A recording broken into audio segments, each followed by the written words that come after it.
Halo, apa kabar? Saatnya Anda menyimak berita Medan bersama saya, Ferin Meriana. Sejumlah berita menarik akan kami sajikan untuk Anda dan berikut 3 berita utama hari ini. Libur Natal dan Tahun Baru, arus lalu lintas di Pematang Siantar mulai dipadati pemudik. Pasca bencana banjir bandang di Kabupaten Simalungun, warga bersama petugas mulai membersihkan area menggunakan alat berat.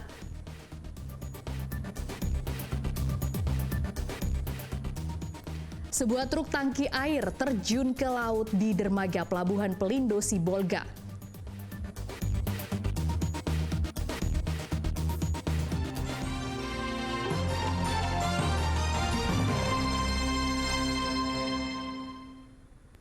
Arus lalu lintas libur Natal dan Tahun Baru di Pematang Siantar mulai padat sejak Sabtu lalu.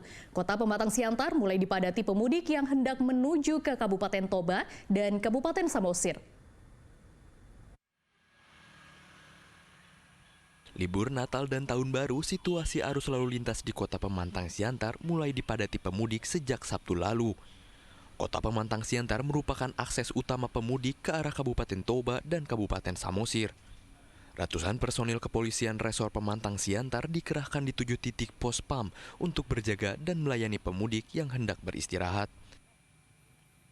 Menyambut libur Natal dan Tahun Baru, ya, Pematang Siantar siap untuk melaksanakan operasi Lili Toba 2023 dengan menerjunkan 30 personil. Ya, ini kita bagi dalam 7 pos, 4 berbentuk pos pengamanan dan 3 berbentuk pos pelayanan. Di sini adalah pos pelayanan pertama, yaitu pos pelayanan di Jalan Medan, di mana ini untuk mengantisipasi arus mudik yang keluar dari tol Tinasang yang telah dibuka sejak kemarin sampai dengan tanggal 10 Januari 2024. Yang diharapkan pos yang berdiri di sini adalah untuk juga bisa tempat beristirahat bagi para pemudik setelah keluar tol. Kapolres Siantar mengimbau kepada seluruh personel kepolisian yang berjaga untuk memberikan pelayanan kepada pemudik. Perkirakan arus mudik akan terus meningkat menjelang Tahun Baru. Yana Asmara melaporkan dari Pematang Siantar. Kondisi pasca bencana banjir bandang di Kabupaten Simalungun masih dilakukan pembersihan menggunakan alat berat. Tidak ada korban jiwa, namun 2 rumah warga dan puluhan makam terseret arus banjir.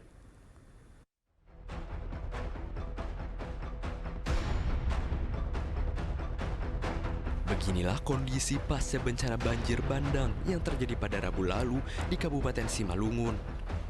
Petugas gabungan dari BPBD, TNI, dan Polri melakukan pembersihan menggunakan alat berat di area yang terkena bencana banjir bandang.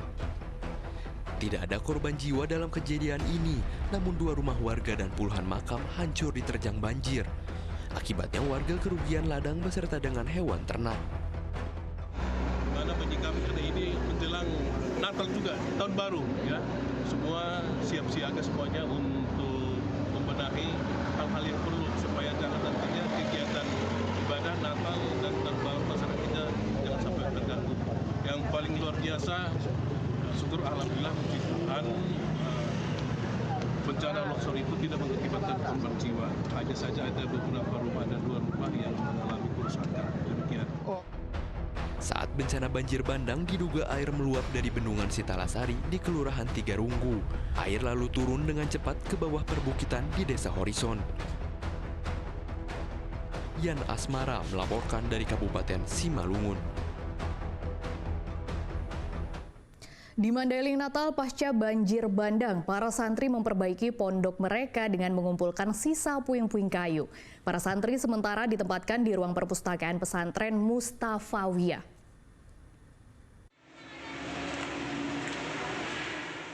Beginilah kondisi pasca bencana banjir bandang yang melanda puluhan rumah pemondokan para santri di Pondok Pesantren Mustafawiyah Purba Baru hanyut terseret derasnya air sungai Aek Singolot. Beruntung tidak ada korban jiwa dalam kejadian ini. Hanya 1 santri terluka akibat terkena puing kayu. Pasca bencana banjir bandang, para santri mulai memperbaiki pondoknya dan mencari beberapa sisa puing pondok yang terjatuh ke sungai untuk diperbaiki. Mulai dari malam, anak-anak ini kita evakuasi dengan pihak pesantren ke ruang belajar. dan sebagian ada yang diurus langsung oleh orang tua. Jumlahnya pondok pesantren kita itu ada 33 ditambah 1 rumah warga. Nah, untuk korban jiwa sendiri, Bang? Kalau untuk korban jiwa tidak ada. Cuma ada 1 orang anak santri yang kena seng. Sekarang lagi dirawat di rumah sakit dengan banyak penyakit. Antara himbauan kita ke warga yang berkondisi di mana ya kita hadirkan supaya tetap waspada, khususnya di Kecamatan Lewat dan Merapi, kemudian pada umumnya di Mandailing Natal. Kini para santri sementara ditempatkan di ruang perpustakaan pesantren Mustafawiyah Purba Baru. Sementara Camat Lembah Sorik Merapi mengimbau kepada warga untuk tetap waspada, khususnya warga yang tinggal di dekat aliran sungai. Yan Asmara melaporkan dari Kabupaten Mandailing, Natal. Gegara menagih uang parkir kepada pengemudi mobil, 3 juru parkir dikeroyok gerombolan pria di Komplek Ruko Jalan Kapten Muslim Medan, Helvetia. Akibatnya korban mengalami luka-luka dan 1 orang harus dirawat inap.